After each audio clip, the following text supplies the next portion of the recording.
Welcome back to the Horror Bros. My name is Ed. And I'm Logan. And I'm Matt. Yeehaw. Is this my last time as a bro? I believe it is. We'll have to find out. Oh, dang it. I spoiled it. I'm sorry.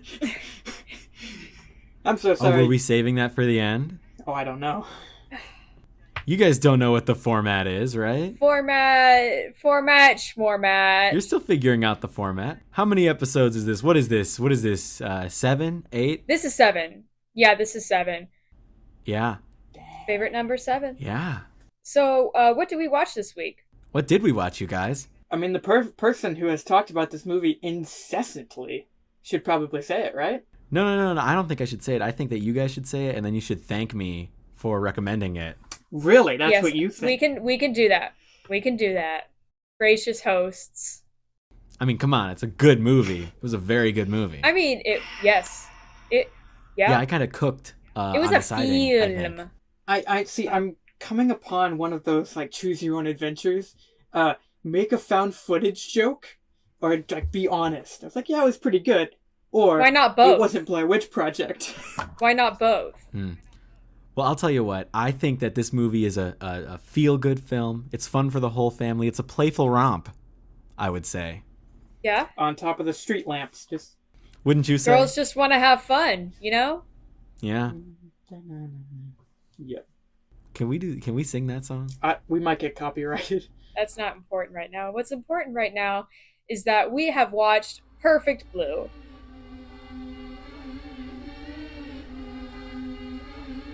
Mima was a pop star. This is Mima's last performance with Cham. Who desired to become an actress. I really hope that I can entertain you just the same as an actress. But sometimes aspirations can be deadly. I'm always watching Mima's room. In the world of make-believe, This is when Mima proves herself. the price of fame Don't worry, Mima, it'll be all right. may not be worth the cost of identity. Where did this come from? How do they know so much? I was just seeing if I could find if Film Grab has Perfect Blue, and it does. Yeah, I just have my Blu-ray pulled up on my second screen on my computer. Okay. I have Internet Archive. Aw. I don't remember the release year. Oh gosh, what was it? 90? 7? I think 97 was it. Yes. Yes. It's probably like got a couple different dates just because of international Yeah. releases. That happens a lot. Yeah, Film Grab says 97. Yeah, it was 97. Well, I think it got international release at least pretty close to its domestic release because of all the things that it did to kind of push away from a global view of anime. That, I think Satoshi Kon even talks about some of the more gratuitous violent or sexual scenes, saying that he somewhat regrets his choice to go so far in some ways because he felt he needed to do those things to gain like more of a serious reception as a filmmaker and to be more accepted, and he now thinks that if he made the movie today it might not be so hardcore. I don't know. Those kills were pretty gnarly. Well, I think he specifically was talking about the not one, but 2 rape scenes in the movie. I didn't feel it was gratuitous at all. Yeah, honestly, my first time watching it, I felt the same way. Although I do think, he makes some good points. And I think, it's important for filmmakers to reflect and maybe think on what they would do differently. Mm-hmm. And in some cases, George Lucas, to then change the movie multiple times, change it, and release it differently every time until the original is no longer available. Yeah, I think that's a great thing. I think it's great that he did that and does that. I'm just thinking of Sam Raimi talking about his regrets from the first Evil Dead movie and having regrets with the tree rape scene. That's something that I kind of regretted seeing a little bit. Now, when he did Evil Dead 2, which, wasn't originally intended to be a remake, but it basically ended up being a remake. There's a similar scene that is not as extreme as that scene in the first movie. He made Spider-Man. I like Sam Raimi. Sam Raimi's fun. Anyway, let's do the spoiler warning. Yeah, no, that's probably a good idea. Matt? Yeah, but obviously, spoiler warning. I don't think we spoke of anything plot related. And I think what we have spoken of works pretty well as a content warning. So if someone's listening to the episode, hears that, and then hears the spoiler warning, and they're like, oh, good thing I also heard the content warning before the spoiler warning, that could be good. Content warnings are a very interesting thing in movies, too. Making content warnings is so hard. Well, there are some people who don't want content warnings. I was in a creative writing class, and we would discuss like content warnings, like on, we would do a lot of workshopping. And so the question was, where should we put content warnings? And something that someone said that I thought was a good idea, I don't think we ended up doing it, was putting content warnings at the end. Therefore, that way someone who is looking for content warnings, who like is specifically has some things that they need to look out for, and has specific triggers, can go to the end, read those, and then decide, okay, do I want to go to the start of the story and read that, versus instead of putting it on the front page where it's impossible not to see. But with movies, that's different, or especially with online content, where you may not have a description, you may not have a blurb on the back. Where can that go?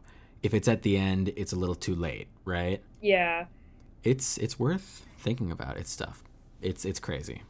The only time I've had to write content warnings were when I was doing screenings, and I really enjoyed writing the blurbs.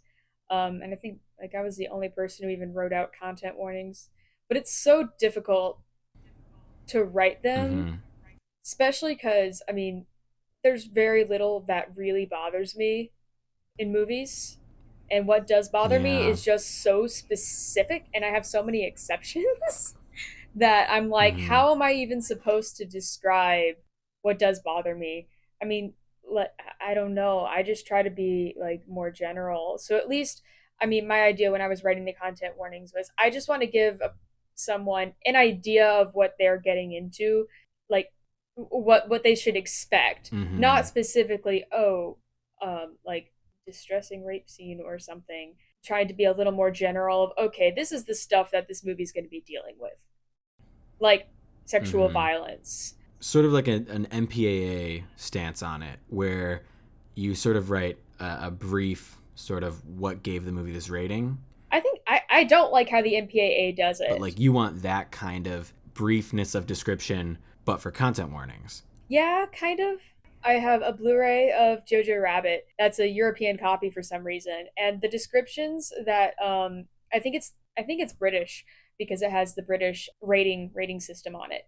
And the way that the BBFC was writing the description of what's in the movie is so much better and clearer than anything the MPAA has ever written, because the MPAA is so vague. Yeah. And also I don't trust the MPAA, so there's also that. So would you say you're maybe looking out for like something that's like in between the specificity you see, especially for text posts online, but like lesser than that a little bit, but definitely much more than what just movie ratings do?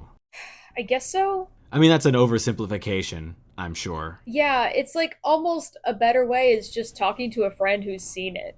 And even that isn't foolproof. Even I have not been the best at giving warnings. Or I forget what's in a movie.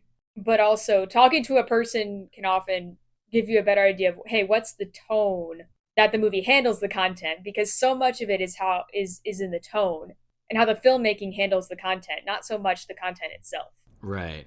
Well, I guess I wanted to say that beyond just the normal spoiler warning for this movie, this is a movie that you both watched for the first time, and both of you needed a rewatch.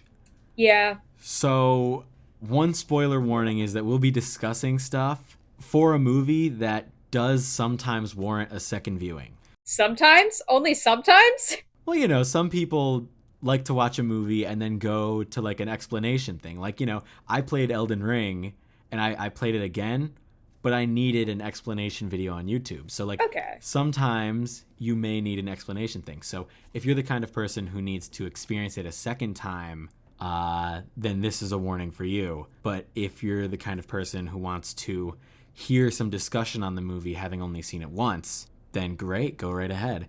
Cool. Yeah. And if you haven't seen it at all, What are you doing? what are you doing? Why are you still here? Go back and like watch some of our or listen to some of our episodes on like found footage or something.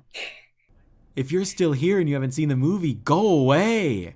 What the fuck, dude?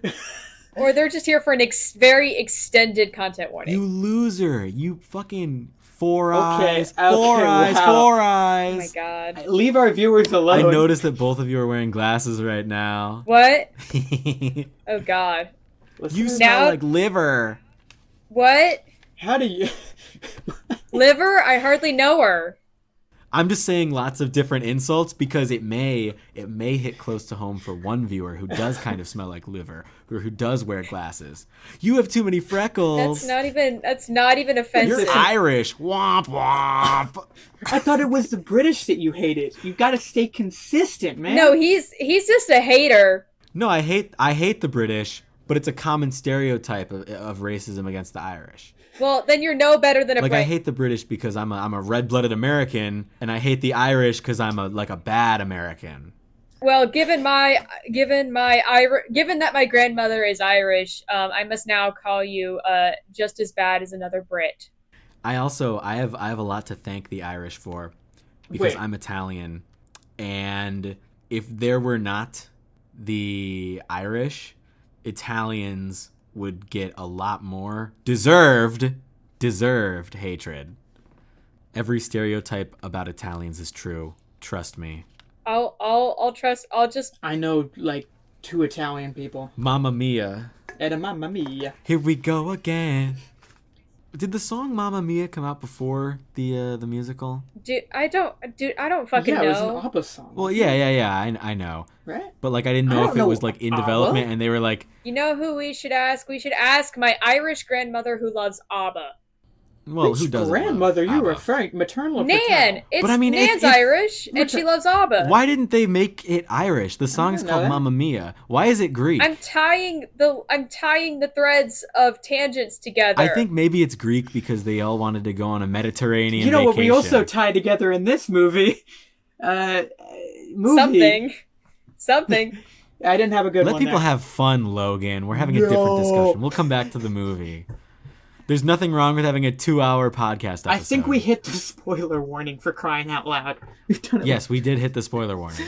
Oh god. So Logan, Yes. so when you park your car, especially Mm-hmm. if you're in a parking garage, you get out of your car, lock your car, you hear a weird noise. What would you do? Get back in my car and drive out. Peace out, boys. Nice. Just why? I mean, I might do like a quick scan, but come on, guys. I mean, especially if you're like, okay, so I think the guy in the movie was like going to work. Like you're pulling up, parking your car at work. I know I don't live in like a huge city, so I get that there might not be other places to park. But just go and park in like an outside parking lot. Go and park in park in a different parking lot. I think that you're maybe Shut the fuck up. taking this a little Shut up. bit beyond. Come on. Okay, dude. Here are Parking weird garages noise. are where tons of people Matt, park. Matt, you gotta let us have fun. Let us have fun, Matt. Parking Matt, garages are full of crime and villainy. I thought by now that the bit was done. No, Matt, we're not done. We ain't done. the Just bit get out never of here. ends. Ed, what would you do? What would you do? I think I was born for the big city the way that I literally ignore everything that is not my business. I literally hear popping noises outside and people yelling and like I could have been Shaun and Shaun of the Dead, the way I'm just ignoring everything and missing all of the omens. But if I had to get in the elevator to get to work, I might have been murdered in that case. If I was that guy showing up to, was it the screenwriter, right? Yeah, you know, that was just a screenwriter Shibuya. showing up to work. Shibuya, right? I have it written down somewhere, The TV but like, writer. Yeah. and then you hear, this was the funniest part of the movie to me, Evil Muzak. It's not evil Muzak. What? Do you know what Muzak is? No one knows what Muzak is. Elevator music. Yeah, elevator music. Yes. That's not what was playing. No, pop music was playing. It was Yeah, Cham's close song. enough. Yeah. It was funny. Don't get me wrong. Yeah, so you're in the parking garage, a place. Well, also, I had the split second thought of, oh, do parking garages in Japan just have like speakers to like play their radio, like a store? Because I don't know, I've never been to Japan. We live in. You've never had someone playing music really loudly for your car don't that dox you could us, hear man. from a Don't dox distance? us. You know how boring I am. You can bleep that out. We live in beep. Hey, you don't live there. That doesn't. live in somewhere You don't that's know not that. The viewer Wilmington. doesn't know that. I live in a bumfuck apartment complex. We're all right next to each other in the same place. You should come party at my house. I heard someone screaming outside my apartment front door. Hold on. What were you saying about that? Ed, you should beep that out. I heard someone screaming in the hallway right outside my apartment door. You know, that's not a usual occurrence, but also, you know, I ignore a lot of things. Is this in a college dorm? No, this is like a regular ass. This is in the place you currently live, right? Yes, Yeah, I'm not surprised. The place you currently live is a shithole. it is kind of a shithole. But there isn't usually a person like yelling, you know, just out. So I'm just listening through the door of like, I'm just gonna know. The only reason I wasn't completely ignoring it is because I want to see if the person's like actually in danger. And it sounded like I think she was just yelling about some asshole boyfriend. Okay, and then I was like, okay, whatever.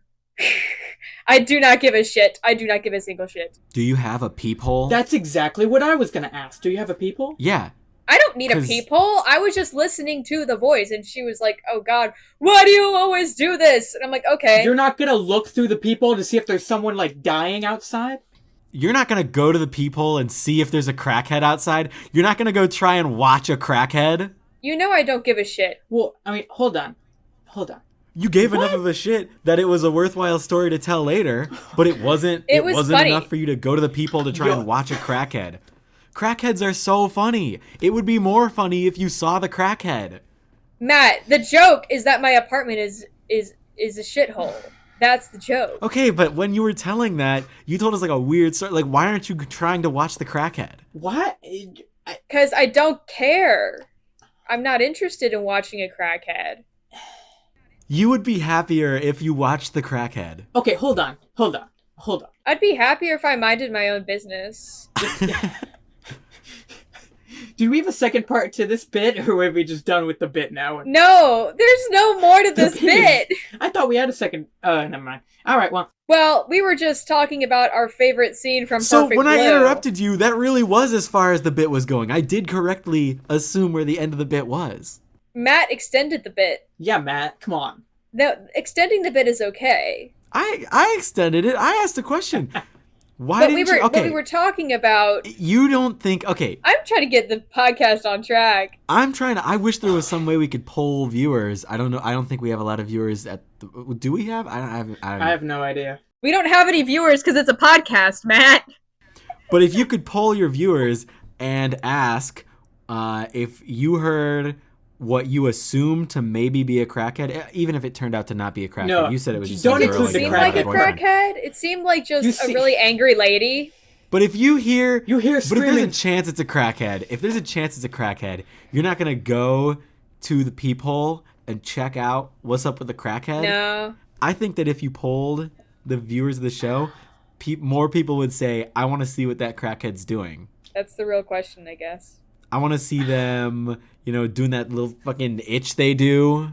There's two types of people in this world. Those who like to watch crackheads tweak and those who hate fun. I know which one I am. I do know which one you are. It is a good thing you're moving because the place that you live right now is like if they put everyone from an episode of Jerry Springer into one complex. So you're getting out. I don't know anything about Jerry Springer. Okay, moving on. We can't do this. We just can't. We have spent a lot of time away from Perfect Blue. We have. I actually have notes. I do too. I do too.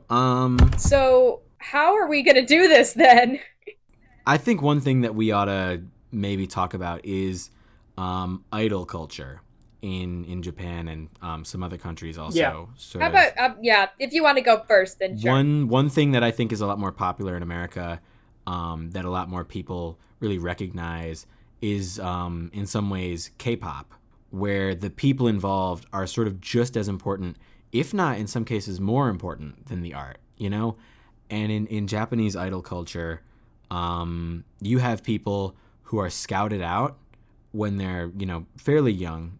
They begin a music career or an acting career or something like that.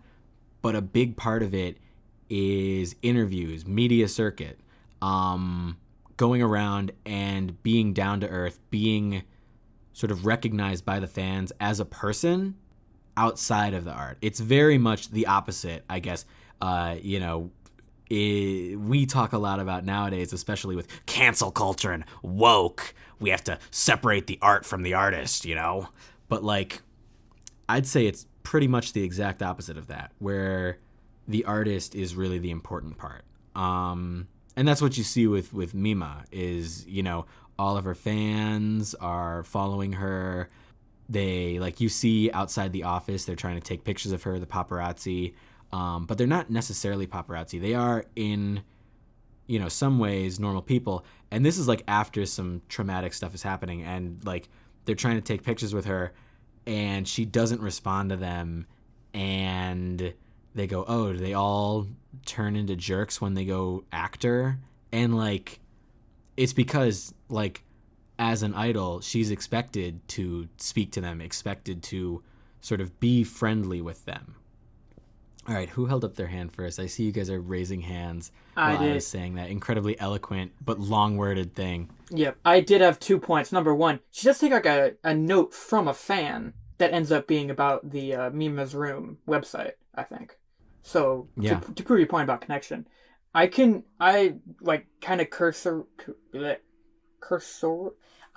of got into K-pop. I have a friend who's into K-pop, and they got me into it. So I have a little bit of knowledge that maybe I can tack on, but Ed, you can go ahead and go first with your bit. I just had a question. Is this pop idol culture, is that like a subculture, or is it mainstream?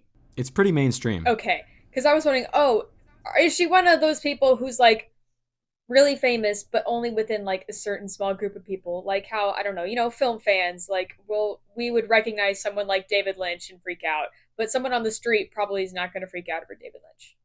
Well, I think in the film, she's sort of early career. So she's not like huge, but idol culture is like a very mainstream thing. It's okay. I mean, you have huge idols and then you have smaller idols, like in the movie Mima. Although by the end of the movie, it's implied that she has gained a lot of fame and is a pretty mainstream actress when she goes back to visit Rumi. Yeah. Logan, what did you have to open with? Now, all the information I kind of got about like the stuff behind the music of like K-pop is how important the agencies are and the companies that like control these groups. And I've heard some really bad stories of agencies abusing their artists, and I don't know if there's a different term for like star. What's the term? Idol? Yeah, I guess idol. Yeah. But like I've heard of them like being stuck in very bad living conditions, and stuff like that. But what I got out of it was that the agency and what the agency does is like as important as what the group itself does. So I've listened to stuff like Stray Kids, 17, etc., etc. I haven't listened to much BTS. I'm trying to think. There's like one of the... Wow, you're such a hipster. I'm a hipster. Wow, you listen to K-pop, but you don't listen to BTS. Yeah, I don't know. I just haven't got into it. They're too mainstream for you. All right, man. Right. Bring it at it. But the point is, like, the agencies are very important. Like, you hear barely anything about producers in American culture. I'm sure there are like popular producers that people know of that I don't. But they're only famous probably among other musicians or people who are very involved in that. Just like, I don't know, like movie producers of like no average moviegoer is going to know the name of a producer, unless that producer was formerly a famous director like Jordan Peele or something. So, if I'm getting this correct, so in Japan, the producers and the companies do get more of a forefront of public attention. Not so much. Well, I guess kind of public attention, but also their actions are a lot more controlling of the groups. And so Well, they're more important for the group's Yeah, success, yeah. you know, on a basic level. And I think they don't necessarily like the nature of the beast is that they get attention because of course the fans of these people are going to be like, "Oh, they signed on with this new agency." Or like, "Oh, we know that they're with this talent agency." Keeping up with sort of your favorite people is a big part of it. Is it? Maybe this is a stretch. I only know movie stuff, so I compare everything to what I know about film history. So like classic studio system Hollywood. A little, but it's not like, you know, these agencies like because in the studio system in Hollywood, actors would sign contracts with the studio. Yeah, But right. with these Yeah. agencies, they work pretty much like agencies all around the world do, where it's booking gigs and it's, you know, helping to promote this person's work. Studio system in Hollywood was very much like, you sign this, we are pretty much in charge of your output. We are putting you in what movies we think will sell with you. We are going to pair you up with this person if we think that the two of you do well on screen. It's a lot more like that studio system era Hollywood. Interesting. Anyway. I think that was a good, I guess, good tangent, good bit. Yeah. Yeah, it was good. Are we ready to go into the first scene? Because I have a few things to say. Yeah. Are we gonna go scene by scene or like chunk it up? I wasn't going I think we to, can but just let it segue naturally. I wasn't going to go scene by scene unless like there's a specific scene that we want, like Yeah. like going just to certain scenes that we want to talk about. Not going scene by scene. I do want to roughly stay in chronological order. Yeah, we all have what Yeah. we want. Chronological order. Yeah. And I just have thoughts about the opening scene. So How convenient, because I do too. I think I have some, depending on what you're talking. rock, paper, scissors, shoot. Well, you Oh, go Oh, no, first, I, Ed. yeah, Okay. you've got it. So we open with something that looks like the Power Rangers. Not that I've ever seen Power Rangers. Yeah, Powertron. So just figures in colorful robot suits doing some action movie, and then the camera pulls back, and then we see that it's a stage. It's a movie being filmed. It's not. It's not a movie being filmed. It's a live show. It's a live show. They were on before Mima. Yeah. And actually, I had thoughts about that. Oh, Ha ha! You're wrong. look, the whole movie is confusing. That's true. That's true. That part wasn't supposed to be. Anyway, the point being, it's a performance that you don't know is a performance at first until the camera tracks out, and then you realize that it's a performance. I see where you're going with And this. then camera glides over a lot of people. They're talking about this band. They're talking about Mima. Mima Kirigoe. What he said. That's the first part of the scene. Then there's another part I want to talk about too. Just the way that the scene is done is such an awesome example of, if you've ever heard of the idea that the first scene of a movie teaches you how to watch the movie. This is exactly what this movie does for like the rest of the runtime. Is you're looking at something and then you're taking it at face value because of where the camera is framed. And then the framing changes and you realize, oh wait, it was a performance. So it's training you for what it's going to keep doing later, which is really smart. It's awesome. Well, one thing also that Satoshi Kon talked about making this movie, one thing that he specifically did that scene for was because like that sort of Tokukatsu, Kamen Rider, Power Rangers type thing was also a lot close to like shonen anime and like how anime I think was viewed, especially worldwide. You know, and even now you see people say like, oh, animation is for kids. Although, to be completely honest, I don't think a lot of people say that anymore. I think a lot of people like to say animation isn't just for kids, like as if they know that, and a lot of other people don't know that.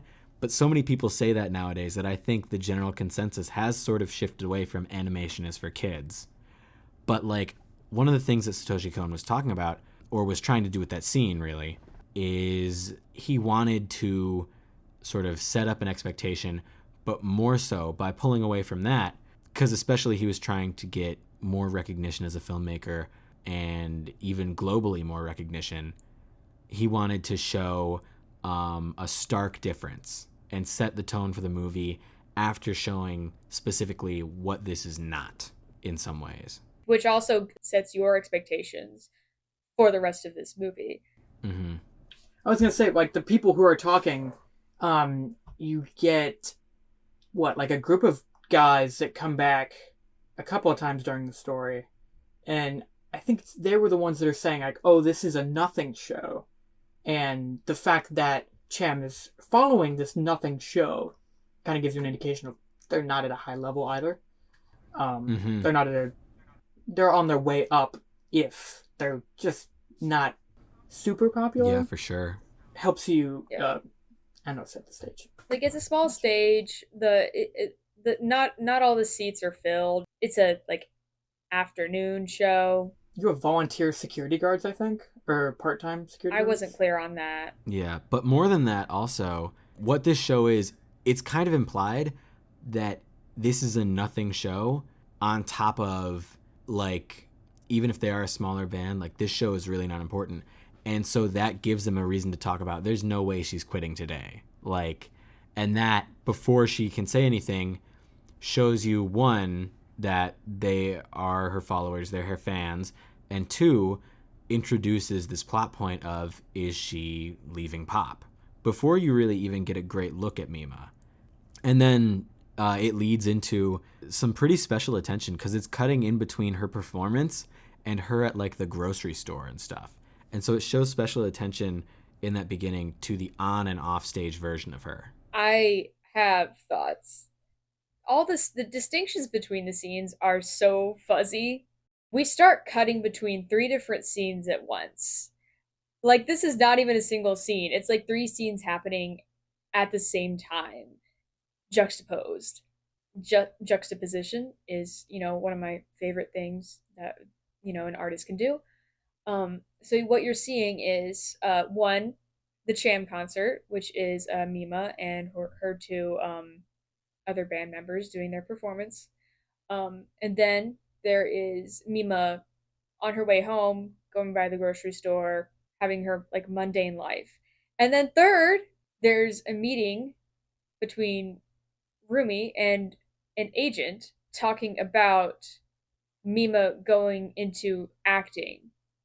And this is like, we're cutting between these at the same time fairly quickly. Yeah. The pacing in this movie is fascinating. This movie is like, it's like this movie has a head start before you even hear the gunshot. The way this movie is operating at a level that you're constantly trying to keep up with, especially if this is your first time. A lot of things in this movie reminded me of Possession and Audition too, but maybe I should get into that later. And also, this is an 80-minute movie, which is incredible. I mean, I don't know if Matt knows more production facts about this movie than I do, but I know that like originally it was supposed to go direct to video, and then the director was offered a theatrical release, but that meant that he had to cut down the runtime. I love a shorter runtime, pretty much always. And the pacing in this is just rapid fire, and it's always keeping you kind of on guard and asking what's going on, which is honestly the headspace that Mima is in so much of the time. And it's like you're starting off on the back foot, which is also something that a lot of discomfort movies will do, is when you feel like you're running behind where the movie's at. Yeah. It's always fun. So do you guys want to move on to a little bit later? Once Mima has officially quit? Oh, wait. I have a question.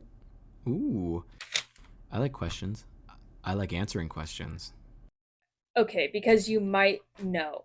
So, what is Rumi's job description? So Rumi is one of her two managers, and it's revealed, I think, a little bit after Mima starts acting. It is revealed that Rumi was also once an idol, when she was young, and now has moved into managing. Yeah. That's like what, midpoint of the movie, further down in the movie. It's honestly it's fairly early because it's on the first day on set. There's like a throwaway Oh, line that kind of okay. explains that. Oh. But then I think later there's a little more given to it in a slightly more substantial line. But it's something that I hadn't noticed until I watched it a few times. Yeah, but it was definitely just like an implied in dialogue thing. Mhm. Yeah. Yeah, it wasn't like very elaborated on. One of the 3 scenes in one is there's a meeting between Mima's two managers talking about Mima's career and her transitioning from a pop idol to an actress. And I want to say Rumi's not Rumi. Mima's like outside the room listening. Like Yeah. she's not even in the same room, which is wild. But also that's what the movie is. That's what the movie Well, is. it cuts into to them watching the video of her reel, of her thing, and then one of the managers is like, "Oh, like she's pretty good," and Rumi's like, "No, she should stay an idol," which is pretty in character for Rumi. Yeah. Yeah, Rumi definitely likes Mima staying an idol, as we come to learn. So my question is, who made the decision that Mima would start acting? Because this scene leaves it ambiguous. I think later on she says that like it was her choice. I Well- think the Well, thing is, I don't. If Mima says that, I don't fully believe it. Well, more I than think that this particular scene leaves it ambiguous, but that's my question to you, Matt. Who made the decision? I would honestly like to assume that it was pitched to her by her manager, and then of course she did that reel, and then they liked it, so she was like, "Yeah, let's go for it." Like it's what you see in that scene. She says, "Yeah, let's give it a try," and of course, that is what she ends up enjoying and wanting to do, as we see, even though it has kind of a bumpy start. That's one way to put it. Well, I'm nothing if not subtle. This movie is really interesting to look at it from a feminist film criticism lens. I mean, believe this was like an all male creative team, but it's done so well, and so much of it is so ambiguous and delicately handled. Like this whole thing of autonomy. Autonomy is a constant thing running throughout this movie, and autonomy is also like a huge issue in feminism. Of was this your idea? Are you sure it was your idea? Maybe you think it was your idea, but actually you were pressured, or you had factors going on that gave you no other viable option. There's a lot. Or have you been socially conditioned to want something? What you think is your decision is actually affected by a lot more than what you might be aware of. And that's like a lot of feminist discourse and a lot of what separates different feminist fields of thought. It's a big question, and it happens a lot in this movie. And so I was wondering, oh, interesting. I was like, what was her autonomy in this decision? And it's very interesting that the movie leaves it a little ambiguous. I was gonna say kind of related, kind of not. The way I was looking at this was like I follow a lot of really popular like sports and stuff. So I follow NFL, college football, Formula One, etc. And the way I kind of viewed this was also kind of an autonomy thing. Like what choices did the person make themselves? Yeah. But also how other people and different groups react to that. Like you see the fans saying, "No, she shouldn't make this decision," as if it's theirs to make, not hers. Mhm. And a lot of kind of, I'm not going to get into the AI issue, but like actors too, like what do actors have volition over once they enter the public sphere? And really it should be they have volition over what they go into and what they tie themselves to. And Well, but do they? Like the degree to which, and also the degree to which, another part is, how much information were you given before you signed up for something? Yeah. Is a huge thing, because like after you sign up, but sometimes you're not given all the information. That's questions that are always should be asked. Do we want to go into the AI thing? Because I have something. I have a. Oh I have a. God. How I are mine was we? kind of a cursory. Mine was. I don't think we should. It's just a quick thing. But it's about having AI Darth Vader in Fortnite. Oh, You all recall that. No, yeah, that's a good connection. I think if you're gonna say what I think. So one thing that happened when James Earl Jones passed, he gave Disney express permission. Hey, you can use these recordings and use AI to have my voice as Darth Vader in the future. I didn't know that. And those were the terms of the deal. He said that that was fine. He said it's important to him that he can continue to be the voice of Darth Vader. But I don't necessarily know whether that contract specified that it should be done by a writer, but I think it was probably his assumption that his voice would always be Darth Vader, but it would be in Star Wars projects that someone was writing Darth Vader. And so it's kind of shitty whether or not you support AI. I sure don't. That then the first thing that his voice was used for wasn't even something that a writer was in charge of, but it was for having Darth Vader in Fortnite with a generative AI that was coming up with answers on the fly, which of course turned out really bad, especially in the beginning when people had Darth Vader saying like the N-word and shit, and like running around in the Fortnite world saying the N-word and like being racist and like giving, opinions that weren't that of the company or whatever on like Israel and Palestine and all sorts of. It was like the Wild West those first few days of AI Darth Vader. You could, with enough talking, get him to say just anything. That's just what AI is. You can get it to say anything. Yeah. And so it's very much. I was wondering, do you know when that contract was made?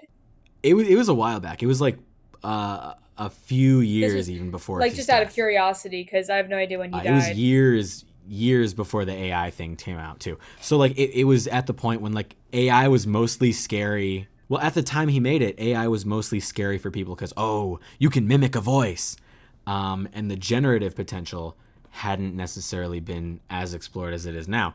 And so of course, I think that it was something that he didn't necessarily have the foresight, or at that time none of us really did, to know that was what we could probably see it for. Yeah.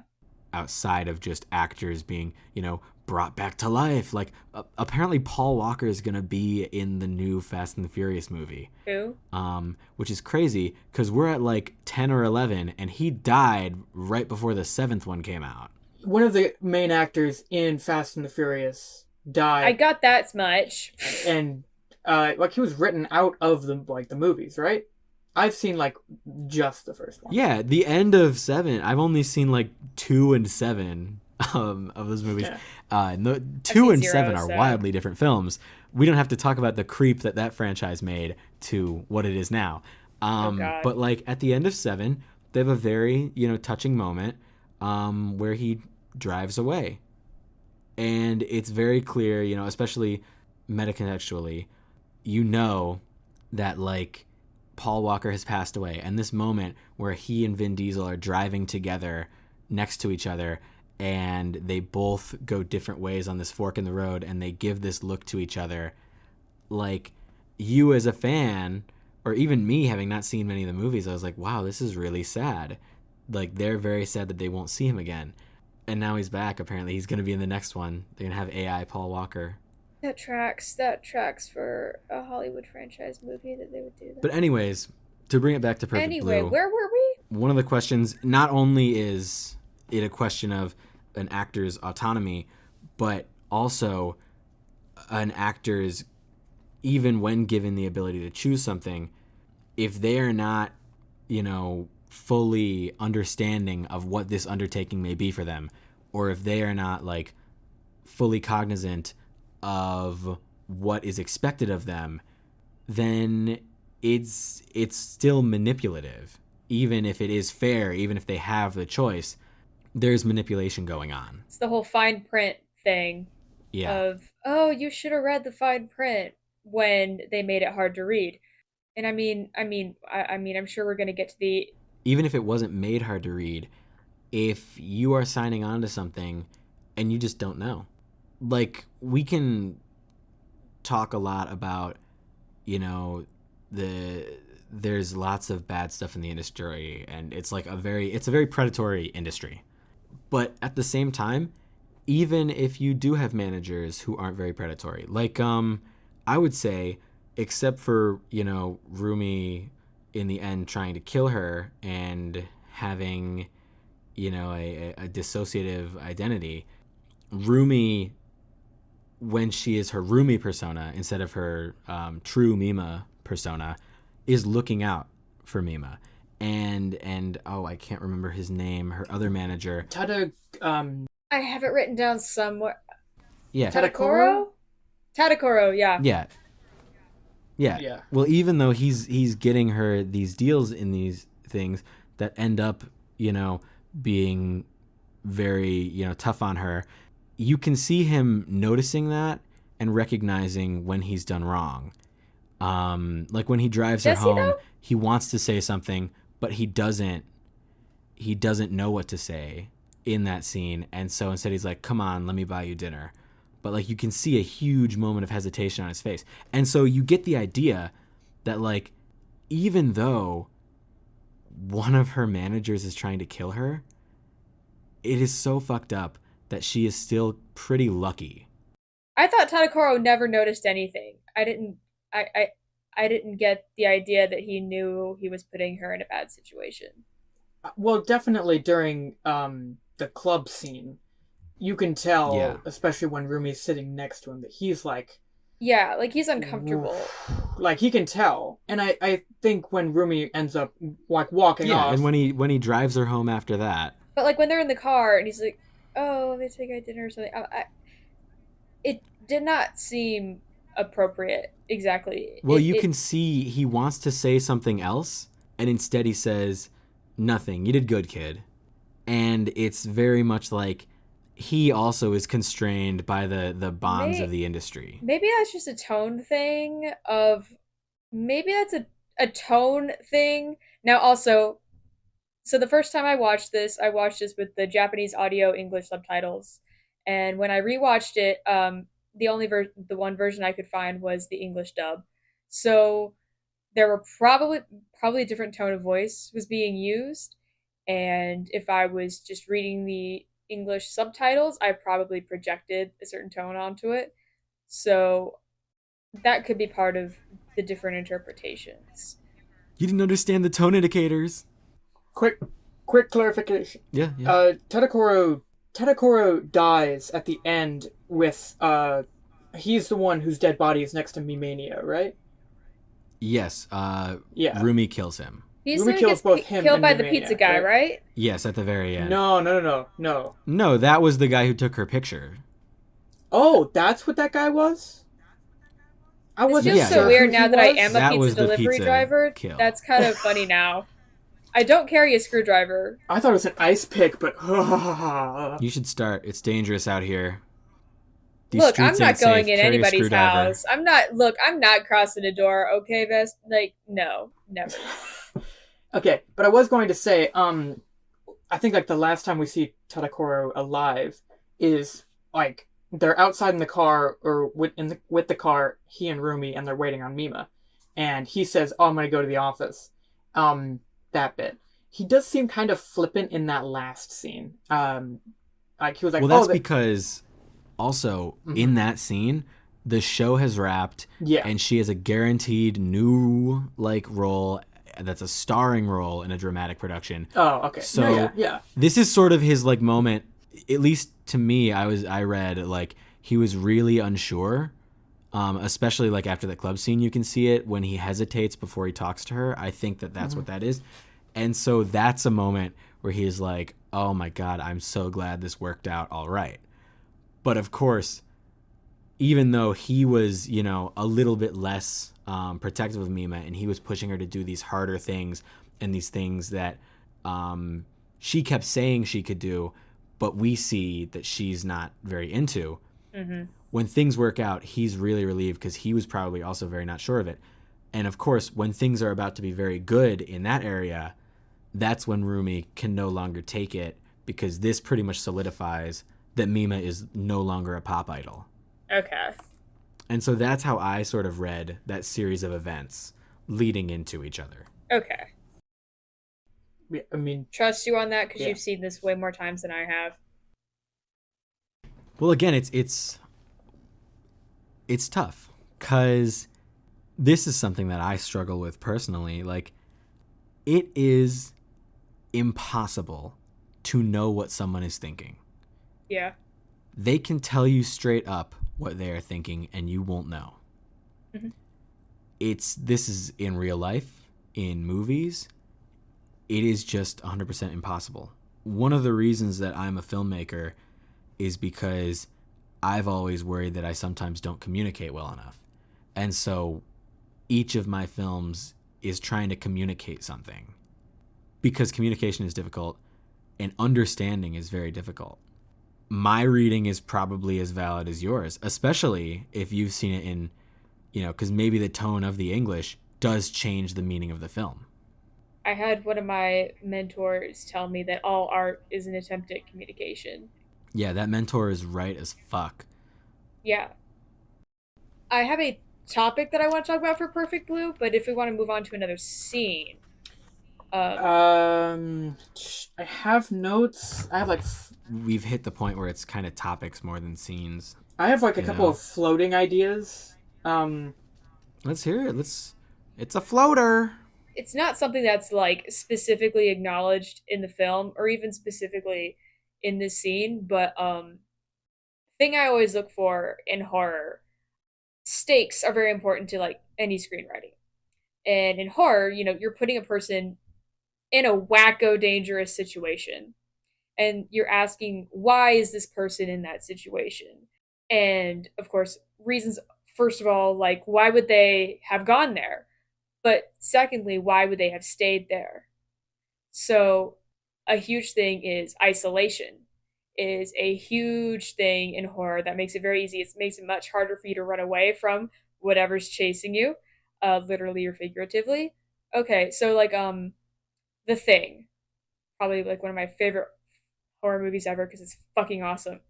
Well, the whole thing is you're on a continent, you're just on a continent that's really fucking cold with like 11 other guys and some dead bodies and a thing monster. Oh, what movie's that? The Thing. Yeah, I know. Obviously, I know. So I was being isolation. funny as fuck. You are funny as fuck. Oh, I know. I cannot deal with this guy. Anyway. I have bad news So- for you. I have very. I just. I'm I don't. I heard this I'm on the- looking forward to it. I am greatly looking forward to it. Anyway, things I look for in horror, besides, the brain, locating the brain cell, are like stakes. Isolation is a huge way of, wait, how did that person get in this situation in the first place when they're in Antarctica with a monster? How the hell did they get there? And why can't they leave? Well, because you're in Antarctica, and also the plane is broken, and also there's like a whiteout storm. You kind of can't get out of there. You're kind of pinned. So looking at Mima, this is not a literal isolation movie, but it's more social and emotional isolation. To give another example, another movie that does this really well is The Substance, where actress who turns 50, she loses her acting job because she turned 50, and she ends up taking this substance that gives you the body of a young person for 7 days, and then you have to switch back and forth. It's a Faustian bargain, but there's so many layers to why she would do that, and the movie is so good at establishing the main character, Elizabeth Sparkle. Well, she lives alone. She basically has no social connections really with anyone besides just like, work. She's rich, but she has no support system whatsoever. And you see all the microaggressions and how people treat her, and then you see how she's internalized it. And it does a really good job of, especially a lot of the substance happens not just because of the society, but because of a person not having a support system. And you really, really can spiral down into a really terrible place mentally. So looking at Mima, I mean, she lives alone, which is okay. Um, we don't see her hanging out with friends. I think the only people she like has, platonic, hanging out interaction with are the people in her band, and then she leaves the band and she talks to her mom briefly, but her mom disapproves of her decisions. Well, So that's actually, the mom talking bit, I actually wrote down some about that, just because you and I, and maybe to some extent Logan, although I'm not entirely sure, but Ed, you and I, we have had this conversation with our respective mothers about them thinking they know what the industry is yeah. and them not knowing what the industry is. And mom, if you ever listen to this, you still don't know. You still don't know, mom. Well, honestly, any student in this economy trying to explain what it's like being, in the job market these days, it's a mood right now for a lot of us. Yeah. But the vibe that I got, and maybe this is partially through tone, of Mima and her mother, is they're not very close, or she's not someone that Mima would go to for help or social support, I think is the bottom line. I think her mom is well-meaning, but a bit ignorant. And so her mom seems like she disapproves, but really what it is her mom is like, hey, you had steady work and you're going to something that's a little more uncertain. What's up, girl? I think also how Mima is taking it, which may also be up to interpretation. The way I interpreted it was not so much what the not it's not so much what the mom intended, but the way Mima took it is that, like, oh, my mom doesn't approve of any of my decisions, like, I shouldn't even bother going to her for help. Especially when she gets into situations later on, she doesn't go to her mom for social support, which is something that could have changed the course of the story if she even had one person who was outside her scenario. Because what we she does have is just her two managers who are part of the problem, and she doesn't have any other form of social support, which is a huge thing, especially in, like, looking at it as a feminist horror movie. That's why female, women having friends and women having community is so important. Well, I think I have something to go off there because you were talking about isolation being a big driving factor for Mima. And for me, at some points, I see the opposite, especially the night when she comes home after filming the rape scene at the club. This is the same night that she finds that her fish have died, right? I think so, yeah. And that does prompt sort of a breakdown response Yeah. in her. But one thing she says is, of course I didn't want to do it, but how could I let down all the people who have been believing in me, who have been pushing me to do this, who have been behind me and supporting me? I have to give back to them, is sort of what she's talking about. And I think another parallel that you drew with that movie about that thing, I can't remember the name of it. Darn. Oh yeah, the thing, But yeah. a parallel The thing with the in the thing movie, yeah.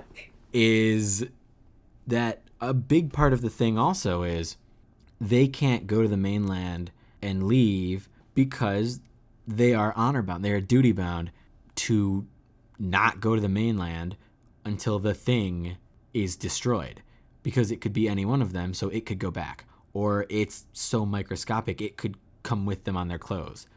And to a similar degree, Mima's isolation is self-imposed. Yeah. Because she also feels that she doesn't want to ask someone for help when they've already done so much for her.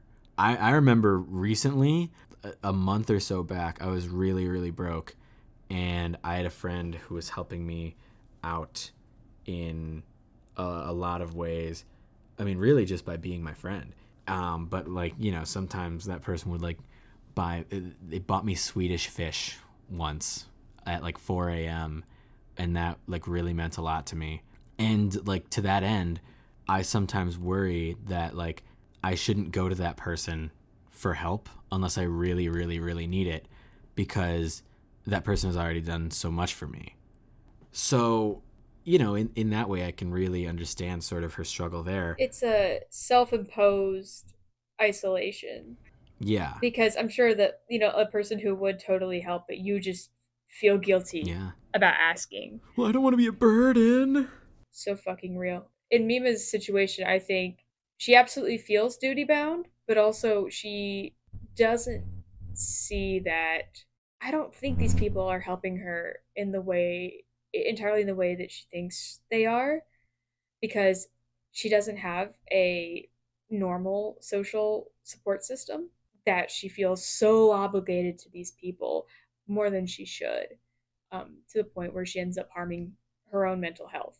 So it is a little bit true, but I think it's still mostly a mental thing that is driving her decisions. Yeah. Logan, where are we going next? Man, I don't know. Okay, can I make? I have 2 points to make. One of which is funny, and one of which is more serious and should bring us into a larger discussion.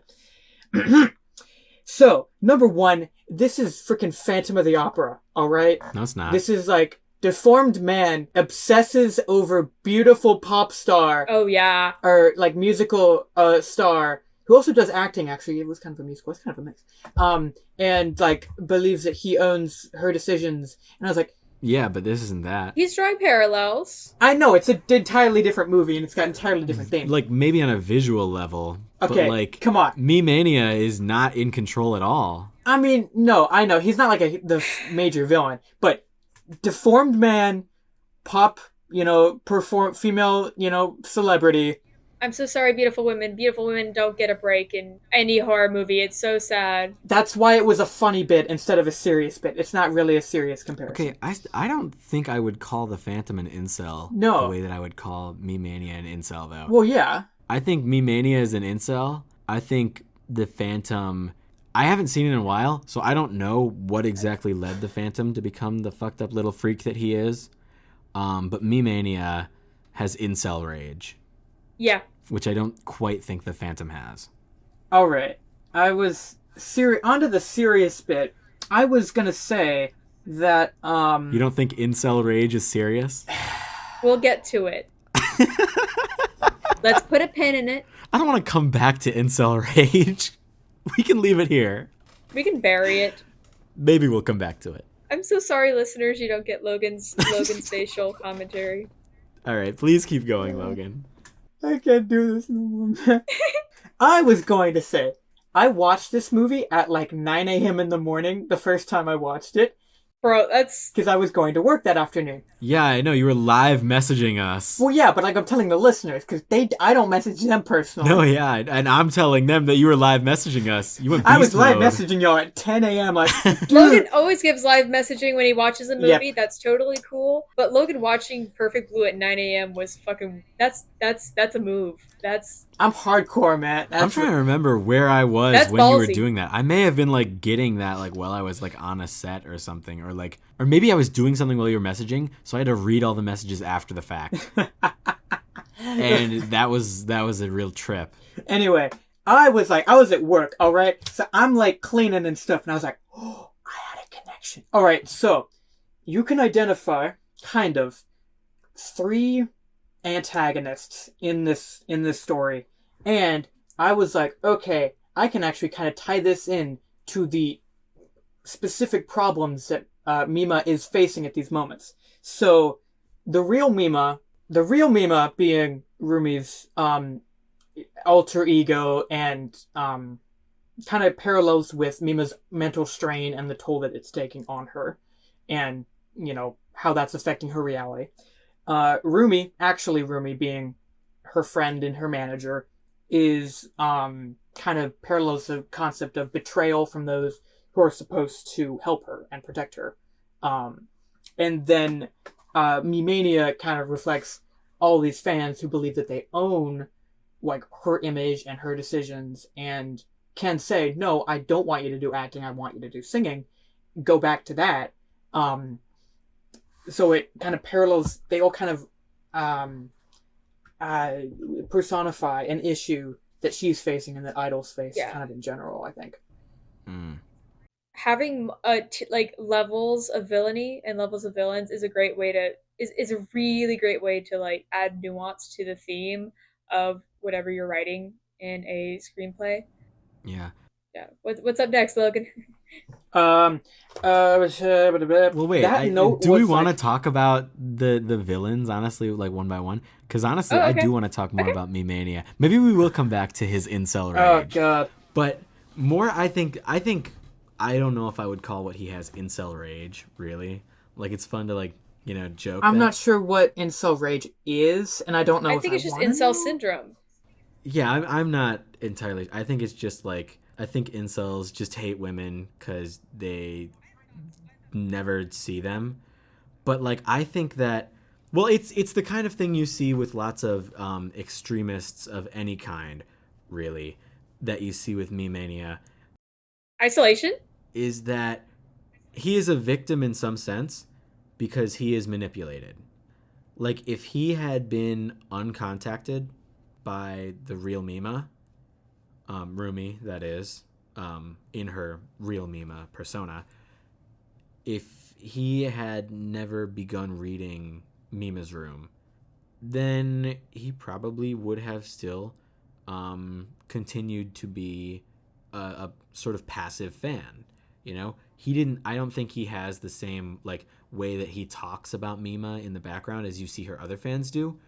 But I think he's content to just be a fan until he starts getting sort of manipulated, getting like pushed into like, oh, you could be a real part of this. Wouldn't that be exciting? Yeah. See, I when I first watched it and when I second watched it, actually, I thought that he was already running Mima's room. Yeah, that was something I wrote down too, because they make it seem Yeah, as if he's writing it. The first time you see him, it makes it seem as if he's writing it. yeah, Then you see her over her shoulder, and you don't Uh-huh. know what the fuck is going on. And then it's made clear by the end of the movie, I think, or clear as in if you we know don't what's know, going we're on, guessing. then it's clear. But like it's he's talking to Mima as he's attacking her and chasing her. That he's been getting messages Yeah. from the true Mima, and that he's not the real Mima that is writing on Mima's room. He's Me-Mania. He's a different character.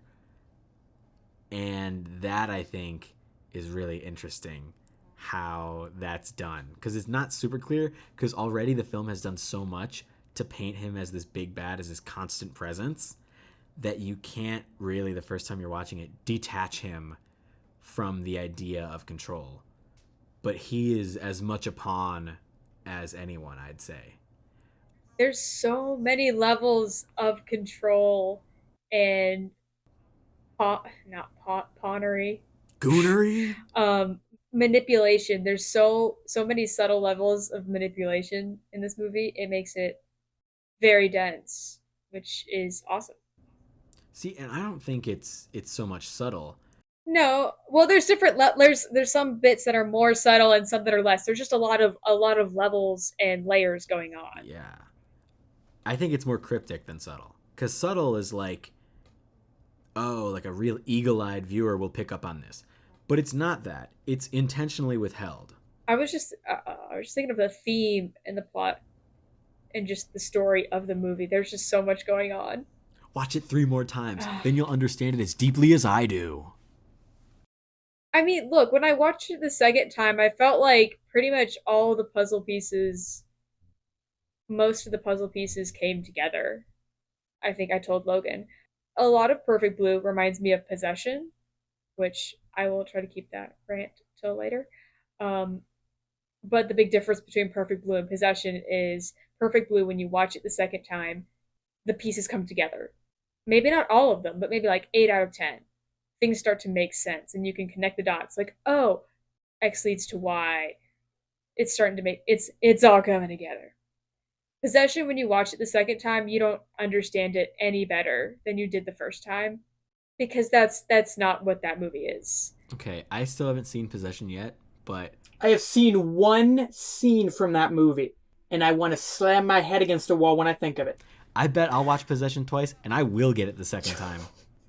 Okay. Honestly, I'm liking this dynamic. I'm different. I'm liking this. This is funny. Yeah, I accept your challenge. Okay. Because, like, I'm getting hit. I keep getting hit with all these whack-ass movies, and I'm like, I don't want to understand. Look, I can be normal for my next pick, okay? One thing that I'll ask from you I'll just bring you back to Evil Dead, Logan. is Possession something where what you need to piece together after you've seen it the first time is the hints that show what the plot is doing? Or is Possession a movie that you are trying to understand what the symbolism is? It's a lot more about Because like feeling your way through it, like a David Lynch movie. It's more about feeling your way through it, more so than plot mechanics. then I probably won't get it as much the second time. Perfect Blue Okay, is because Perfect Blue has a lot of plot mechanics that are going on. Yeah, Perfect Blue doesn't have a ton of symbolism, I'd say. It does have a lot of great symbolism, like bright lights, especially. There's lots of that, like when she sees bright lights. But like in Perfect Blue, when you finish the movie the first time, it by showing you the ending, by knowing where everything's going, it feels like all the pieces fit because the next time you watch it, you have that knowledge of the ending, so you are starting to see signs. You recognize what is and isn't real now because you know what to look for. Versus in Possession, I still haven't seen it. It seems like more of a you are trying to figure out something that's not entirely solid. That's honestly fairly accurate. Plot is cause and effect. Yeah. Having a X causes Y. Perfect Blue has plenty of that going on. Of okay, a lot of things are like okay, Rumi does this. Rumi is manipulating Mamania, and then Mamania goes out and does murder. That's cause and effect. That's what I mean when I'm in this discussion. Just clearing that up. Yeah. Where was I? I don't remember at all. The only thoughts I have left are about the kills. I would love to get into those. I have lady lots you of meet. other thoughts about like more like stuff like that, but I do have lots of thoughts about the kills too. I had one thing that I forgot. Okay, What'd go you ahead. forget? And then can I go next? Yeah. I'm just adding this onto the idea of Mima's isolation and why she ends up in this situation. There's a couple throwaway lines. First of all, she's 21, so a young person who is, not the best equipped to deal with life, honestly, especially when she's getting put in higher stakes situations. Yeah. Like if you're 21, you should be like buying groceries by yourself and paying rent. You should not have to worry about your doppelganger, trying to stab you. I don't think anyone at any age should have to worry about that actually. Okay, let me I did not say okay, let me say that better is I mean, I'm 23 and I would hope that doesn't happen to me. I hope no one does that to my mom. if you're 21, you shouldn't have to worry about like being an idol or being a celebrity. So that's another way that she's vulnerable to being exploited. And also, there's a throwaway line of she came all the way to Tokyo for this job. So also more social isolation if she's also relatively new to this place, and this is also like one of the biggest cities in the world. She's very isolated in an unfamiliar scenario. These are all things that make a person more vulnerable to anything, but especially to being exploited by others. Yeah, for sure. I mean, that's pretty standard for that industry. Mhm. Like she was probably scouted in high school. Like there are God. lots of competitions and stuff like that that young people go into wanting to see if they've, got what it takes, see if they can get scouted by an agency. I mean, it's kind of like professional sports in the US in some sense, the way that talent scouting works. Right, right. Now, one thing I do want to say is that as toxic as the fandom seems, it's important to think of whose perspective we're seeing it from at certain times. Because we're kind of watching this from an outsider perspective too. Like, we're seeing out of nowhere, these guys are like, oh, she should have done this. She shouldn't have done this. But no one is saying shit like this to her face. Like as viewers of us just looking at the frame, or also us as viewers as Americans. Both. Okay. But also just anyone who is not into like idol culture or anything like that. I want to liken the way that these fans are talking to wrestling to kind of understand a little more. You know, in wrestling, we have this little thing where we know that they didn't actually turn evil. You know, I watch a lot of WWE, not so much lately. I've been too busy, but I get a lot out of it. I love watching it. And like, fans know that when someone turns evil, you are supposed to boo them. But you love them. Like, when Dominic Mysterio comes out, you like boo like nothing else. You're like, oh, fuck this guy. You don't let him talk. When he tries to talk, you boo louder. Because we love Dominic Mysterio. I love Dominic Mysterio. He's called Dirty Dom. He's Dirty Dom. But the way you love him is booing him is still a celebration of him. Yeah, you know how to interact with him. And I think also Mima's fans, they want to talk about her decisions, you know? Especially like in wrestling, we'll talk about, should this person leave WWE and go to a different company? Should this person from a different company be pushed a little harder in WWE because they have that talent? We talk about stuff like that. But if you meet one of these stars, you're going to say, oh, wow, this is awesome. Like, you're so cool. I'm a huge fan. And I think that's something you see in the scene when she's going into the agency and she doesn't talk to any of them. They're expecting to be like, oh, Mima, you're the best. Oh, can you tell us what you're up to? And she doesn't do that because she's in a pretty bad like mental state, or like something really crazy has happened on set. Like the day before. It was right after the letter bomb, I think. So it's like the way you talk about someone when they're not around may seem rude, and it would be rude if they were there. Mm-hmm. But you can have their best interests at heart. Like, you know, like my like family gatherings are crazy. I wonder what they must say about me when I'm not around. Oh God. Because we always talk about like my many cousins, like, hey, do you think he's doing all right? I know he moved out. He's, you know, pursuing a job in this. How do we think this is going to work out? That's, you know, when we see each other, it's like, hey man, how you doing? Is this working out for you? Like, what's up?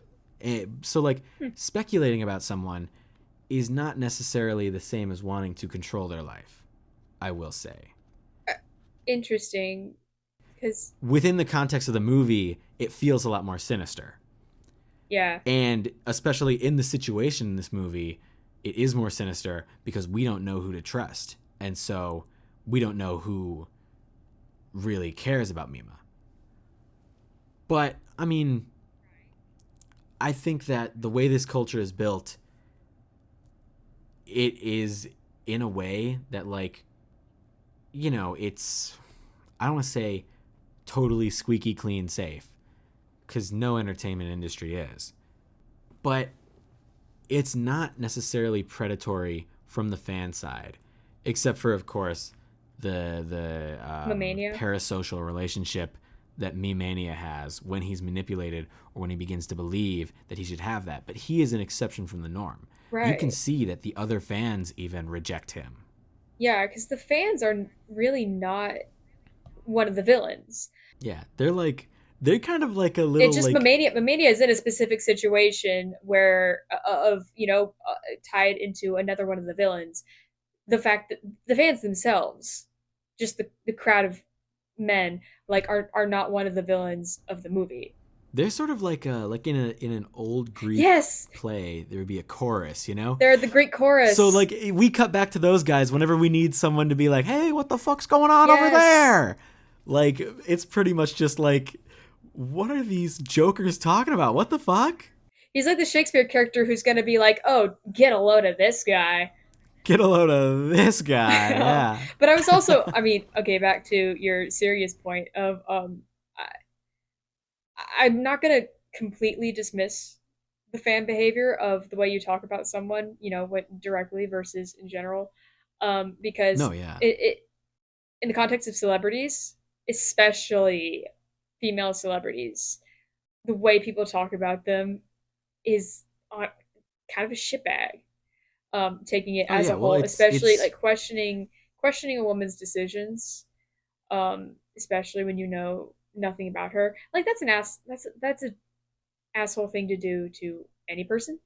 But it's particularly a problem for female celebrities, and especially with social media, of just saying a load of speculative shit about someone, and it's a result of misogyny and internalized misogyny, but it also just reinforces that culture, for the audience, for whoever's hearing it as well. It's reinforcing the misogynist biases.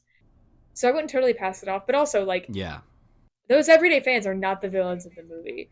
I don't think that's what Yeah, this like movie is dealing with. This movie they're is not dealing with sinister other in the way the things. movie is. They're indicative maybe of a larger culture.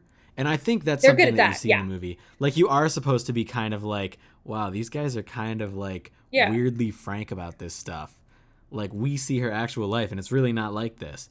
Yeah. And so you get to see where it's out of place in this culture. Like it's a critique on this actual thing happening, but also shows like what the effect of this more like conspiratorial event going on in her life is, and how that effect is seeping out into the public, into the people that she is expected to communicate with as part of her work. And it's all tied together. It's really great at illustrating the like, old oh hey, this is corkboard. not this is not a Truman Show scenario of specifically Mima. This is a society. That's what Yeah. these crowds of people are really great at illustrating. And but also In the the way the things immortal that words of those people say also enable the other misogyny and exploitation that happens. The very casual misogyny, you know, for a person hearing it, it just reinforces their beliefs and it reinforces the larger societal structure. Yeah. That makes me think about when I showed this movie in a theater. I was picking two films to do a double feature. I screened it with The Silence of the Lambs, and one thing about The Silence of the Lambs that I absolutely love is how it combines the horror movie horror, the fake horror, really, like that we don't see every day, that we don't recognize a lot, that I think none of us could really contend with. The Silence of the Lambs is so eerie because it combines that with real life discomforts. Almost every talking scene where it's like two people, they're doing POV shots so that you see sort of from is it Clarice or Clarice? Clarice. It's Clarice. Clarice Starling, I think. Clarice Starling, yeah. But like you see from Clarice's the camera is on her eyeline, like it's a POV shot, and so you see her talking with people, and specifically they cast actors who were taller than her. Oh God, why can't I remember her name? She's literally like the best. Oh wait. Why am I not remembering the name? I know. Jodie Foster. Yes. They specifically cast actors who were taller than Jodie Foster for like all of the background actors, which already she's a fairly short person, but they cast really tall people. So she seems smaller. You see she's a woman in the FBI. You see when she goes to the morgue, right? All of those cops are around, and she has to be like, hey, we have to do this autopsy. Can you guys go? And it shows from her POV just looking at this horde of like 16 men, and she's just there. And so in that way, it'll cut back, and it feels like I think one of the reasons people like Hannibal Lecter as a character, one, because he's drippy as fuck, but two, because he is kind of a reprieve in the movie. Seriously. From, you'll go from what you have experienced or what you have seen of like this like women in the workforce thing, this very real discomfort. Mm-hmm. You go back to horror movie discomfort of, oh, this fucking guy, he eats people. Can you believe this? Yeah. Like, even though he's talking about very heinous things, very gross shit, Buffalo Bill is involved, like, it still feels like a reprieve from the horrors of going into work and being surrounded by men. It's such a great horror movie tactic to make the everyday uncomfortable, because hey, a lot of like everyday situations are uncomfortable, but for a horror movie to call that out and to make the monster, the designated monster, like almost preferable to that, that's something I really love to see in horror movies. And again, I thought of The Substance. The Substance is so good at this because you spend like, I don't know what, 30 minutes of the movie before she takes the substance for the first time, really going into why the hell she would be doing this, because of how people treat her, all the microaggressions. So good at showing how microaggressions, like, yes, they're micro, yes, it's just like a person saying something, but it's hurtful, and it's also reinforcing those beliefs, both for the person saying it and for the audience and for yourself to internalize it. And so all the everyday situations are so uncomfortable and horrifying, and you can just feel how she feels and how uncomfortable she is. And then, and then when she resorts to the substance, it's horrifying. She'd rather stick herself with needles every day and all this gross, disgusting body horror that has to be very painful.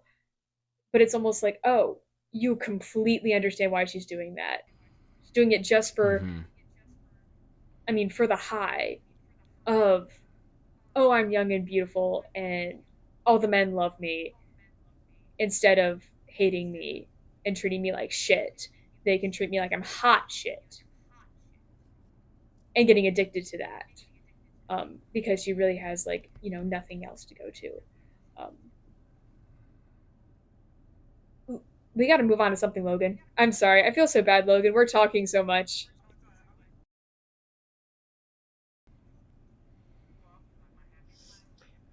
Sorry, I was listening to the podcast. Try to talk about you're feminism. Listening to our podcast. My happy place, which is Paranormal Activity 3. We're trying to talk about feminism. We're trying to talk about stuff like this, and you zone out.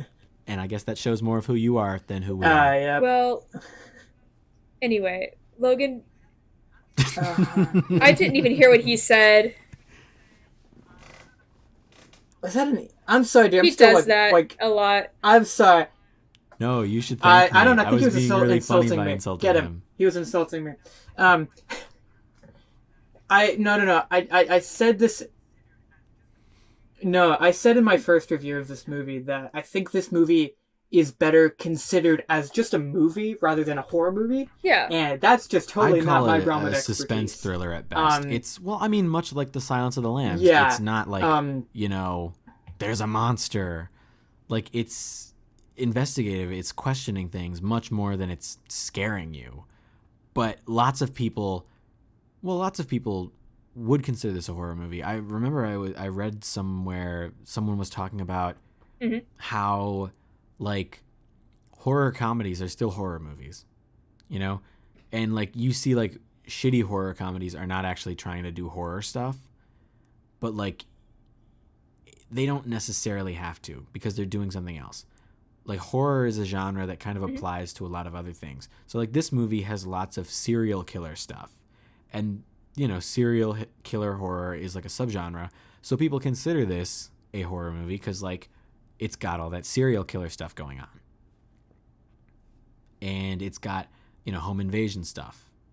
things like that. There was so much. There's more like a mind invasion. Yeah, it's more like it's like Well, I mean, mind screwing with your mind movie, man.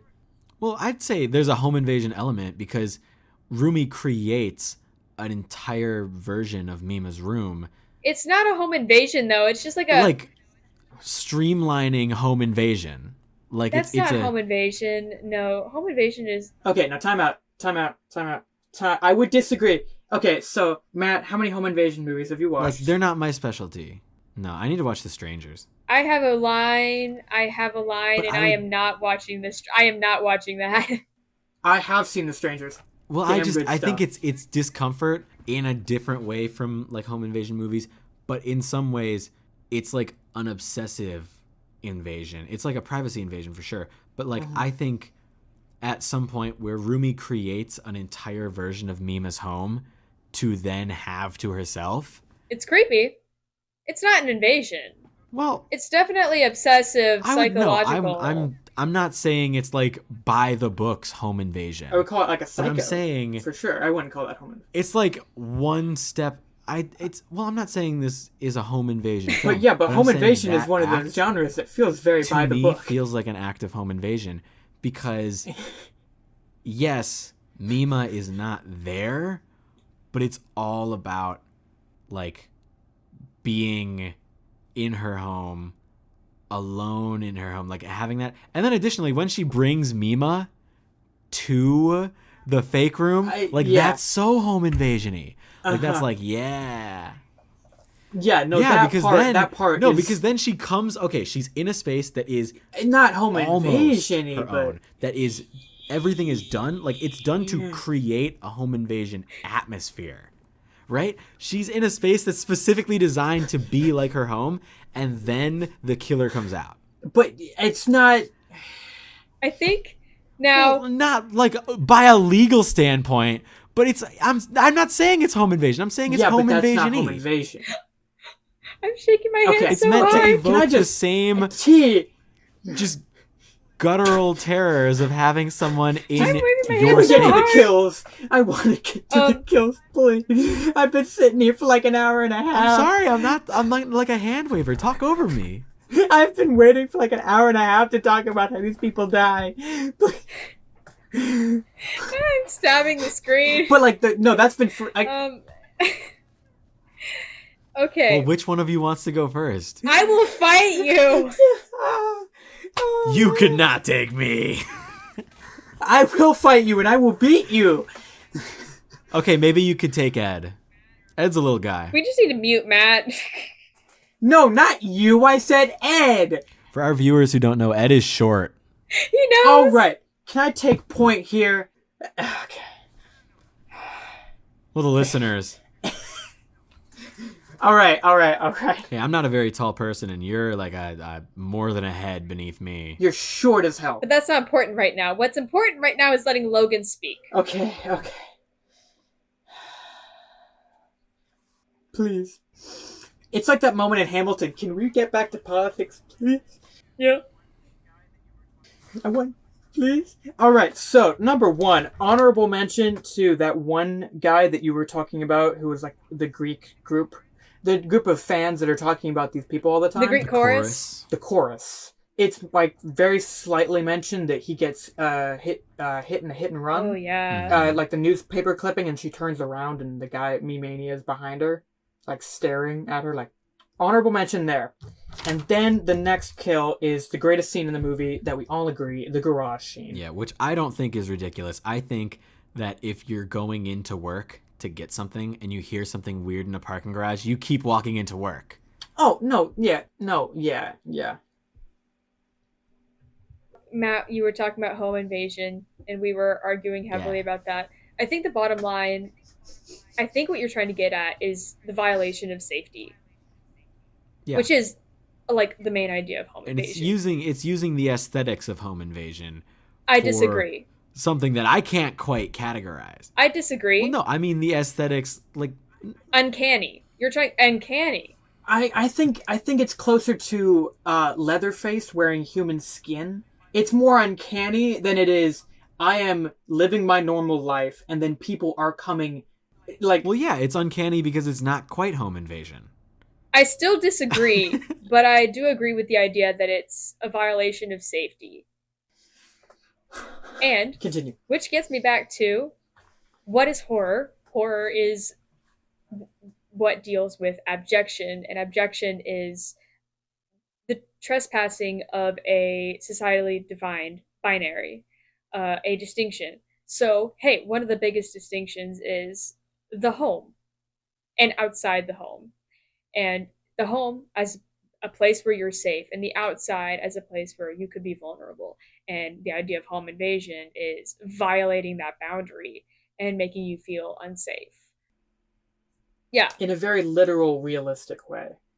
This is your home. This is the home that you've lived in. You bought it, you built it, whatever. You've lived in this house like a long time. And then people come in and they are the main threats. Yeah. And it's more the fact that this is what you're supposed to know.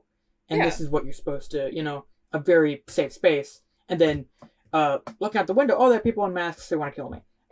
What was it, like Bedford Wives? That was Stepford Wives. I have seen that.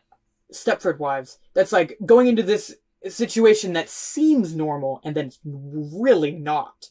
And I get what you're saying, but wait a second. Like, this is not what it's supposed to be. It's the Blue Velvet. Y'all need to see one of the greatest movies of all time, which is Blue Velvet, both of you. Anyway, can we get back to the kills, please? The way I define horror is as, something that deals with the abject. And a lot of those lines that the abject violates are defined by society. So the idea of, you don't go in someone else's house unless invited is a fundamental thing, and it relates to your personal safety, and home invasion violates that. There's also the self, what is you and what is the other, whether that's you an individual or you as in your community and someone who is not of your community. That's one of the biggest, things in especially social horror, is what belongs, what doesn't, what is a threat and what is not. And then a thing that Perfect Blue deals a lot with is that line between reality and what is not reality. Like Videodrome. That's the line of abjection that this movie deals a lot with. And there's some of the safety element as well. And then we can continue on to kills. But I was agreeing with y'all. Well, but I did agree that this is a horror movie. Well, it may be a discomfort movie, but it's definitely a horror movie. Mm-hmm, mm-hmm. No, yeah. Well, yeah, but when I say the aesthetics of home invasion, what I mean is... What you mean is wrong. Wrong. Well, what I mean is, Mima is in what is... Wrong. For all intents and purposes, especially when she first gets there, when she's brought to Mima's room, she's like, okay, I'm home. And this whole thing is what she considered her home. It is like a almost perfect replica. Like, there's the only thing that's off is a poster, which used to be there, and the fish. There's lots of things off. There's lots of things wrong with the room. Well, lots of little things. That's the thing about the uncanny. It's all the little things. That's what makes something uncanny. The fish are still alive. But There's a subway thing out. What's uncanny about that is that it's almost home. And I think that feels invasive. That's what uncanny is. Yeah. That's not an aesthetic. Home invasion is uncanny because there's someone wrong inside your home. So if someone makes a fake... What home invasion No, films because have if you someone watched? makes a fake your home just to invade your life and your home is part of it, I'm saying when that your is the home is aesthetic of wrong. home invasion used to progress That's not this an aesthetic. uncanny. That's a narrative choice. No, That's I mean not like an aesthetic. visual, like aesthetic as in visual, like the visual Yes, appearance. that's not a visual. It's all story. Anyway, I think we need to move on. It's visual storytelling. So it's visual. It is visual storytelling, but it's not an aesthetic, though. And I could go off on a Night Vale tangent, but we're never coming back from that, and we need to move on to murder. We watched... Well, hold on. Did we watch the same movie? Perfect Blue? Yeah, that's Mima's room. Especially when Mima, for a long time, couldn't tell whether she was... It's Mima's room capitalized. Okay, It is a recreation of what her room was before It she is? became an actor. Yes. but Mima thinks, for at least until she uncovers Rumi's true bit and until she uncovers Me-Mania has been doing the murders, there's a pretty good amount of time because she is on a show that is dealing with DID and not a great portrayal of DID. She is starting to think that she may be also having the alter of the real Mima. I did not. That is not what I read. You know that whole bit in the middle where it's cutting between the show and her life. No, she knew. No, she knew. She knew it was wrong. She was like, she saw the poster. Well, yeah, she knows it's wrong, but I got that. yeah. Correct. And she starts to think that she may be doing these murders. But she doesn't know what's reality and what's not reality. But she does pick up on the fact that something is uncanny. No, because also when she speaks to a vision of the real Mima, like that is her experiencing a thought that, am I also having this separate personality of the real Mima? Am I committing these murders without knowledge? I don't know. Like, especially when she finds the bloody thing and yeah. So what I'm saying is thinking that she is, you know, in part the real Mima, thinking that that's her home, realizing that's not her home, and realizing that someone has been in her home to create this, someone who is not Rumi, who is an alter of Rumi, there is home invasion involved to create that replica space, even if that replica space is not a home. I still disagree. I think I agree with you up until the point of when you say home invasion. I agree with you. I think we're going to fundamentally disagree. I'm not saying it's home invasion. I'm saying it's so home invasion-y. I still disagree. Anyway. Why do you disagree with what I am saying is Because I like think you're wrong. not because Please, what can you're we saying move is on? this isn't home invasion. What I'm saying is you're right. This is not For home the sake invasion. of moving on. It is But not. it's It a is lot so not. like a So- lot of uncomfortable things are like other uncomfortable things. So the fact that it's not spot on is what I'm saying. We're agreeing here. We're agreeing here, like most of the way. Can we please move on? Well, no. Wait, I want to make sure. How Can we much? please What are we move on? agreeing on? When I say I am out of water. this is not home invasion. Well, no, because I'm not saying it's home invasion. Yes, I said home invasion-y. When I say home invasion-y, I don't mean it's like 90% like home invasion. I'm saying, oh my gosh, some force has come into what is assumed to be your home. Matt, please. Because that's another thing. Your home. You can say surreal. Your home isn't specifically a boundary that you own. Your home But is a it's place where you feel safe. But it's Yes, it's both. Especially Yes, it's for both. like You could argue. Wait, I could almost argue that it is. The Paranormal Activity is set in a home. It is not home invasion. yeah, because paranormal activity is paranormal. It's not people. We'll get there some No, other it is time. not. It is not. Paranormal Activity is about like is set in a home. So wait, It's now in you a- guys are disappearing. Do you know what home invasion is? Dude, I specifically do not watch Home Invasion, okay? No. You're gonna have to cut some of this out, but I do want you to leave in the fact that I rage baited you guys so fucking hard. You guys got so mad at this. This is all entertainment. I am going to punch my camera so hard. Moving on. All right. So halfway through the movie, the writer, I don't care what you guys have to say. The writer,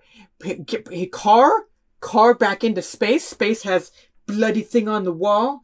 I like the bit where they like the wall is red and then he turns off his lights and then it's no longer red, but there's still the blood on it. Cool. Dude gets his like eyes gouged out and there's blood You know on what I the said to elevator. Matt right after I saw that scene? First of all, I thought it was awesome, but I was like, I really just want to leave my boombox yeah. that I've had for like 20 years and just Mhm. leave it outside Logan's door and have it play something really loud. I am waiting for you to prank me. I need to go make the stick figures I have said, put the Blair Witch little stick figures in my room. Yes, I need to do I that. have said, jump scare like the shit out of me, man. I am waiting for you to do that. I forget the sound word because my brain is fried.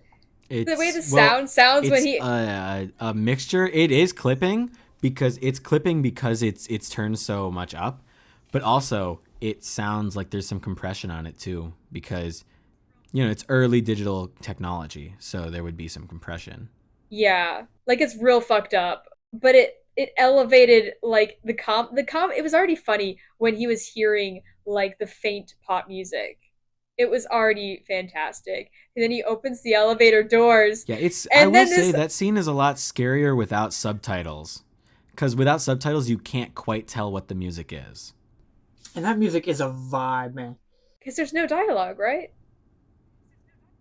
Well, no, because with the subtitles it says the lines of the music. I think that's creepier because it's like the music is like be much, much more aggressive. Well, yeah, like it's aggressive, and then like the lyrics are like you should be really, really aggressive. The music aggressively clipping. It was awesome. It was so funny. And then you open the elevator and eyes gouge out. It was just so much fun. It's like this is why slashers are fun. This is why yes.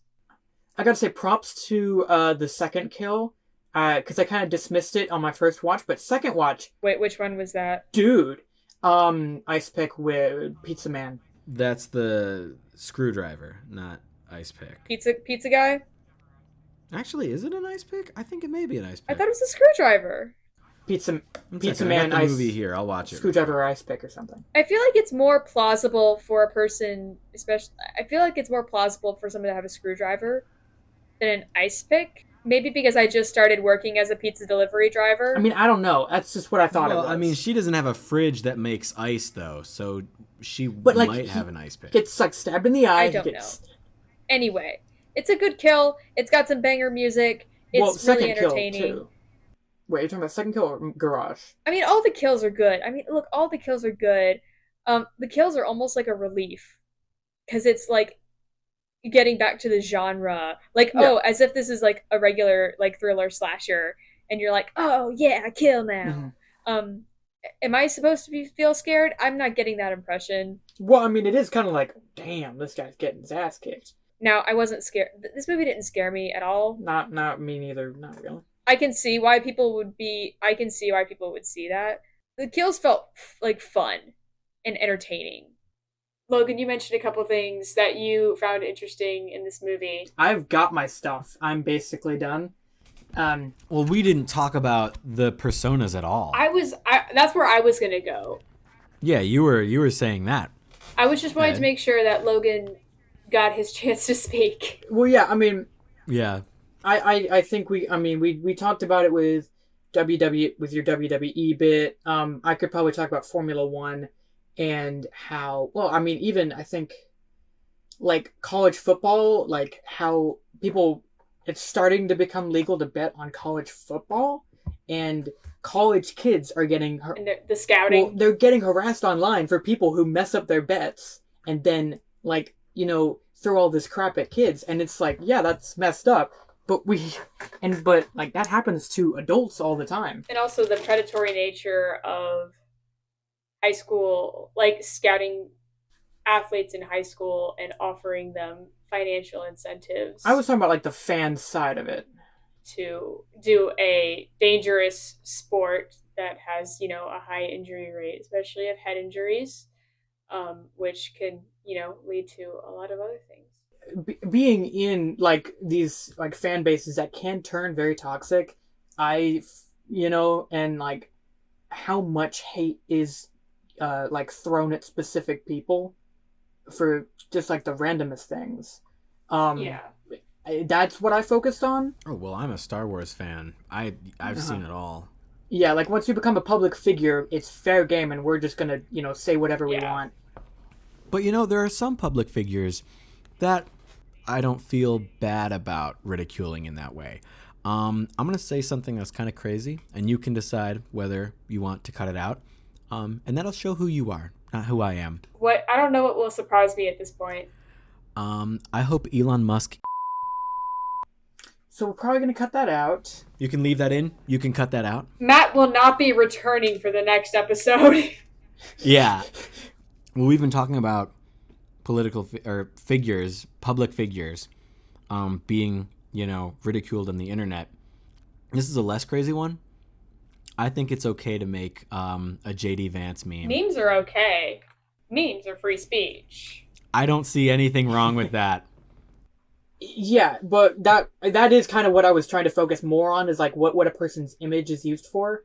Also, because I was thinking about like the fact that she does those photos with that photographer, and I don't know how much of that is like imagination of how much she actually ended up getting photographs taken of.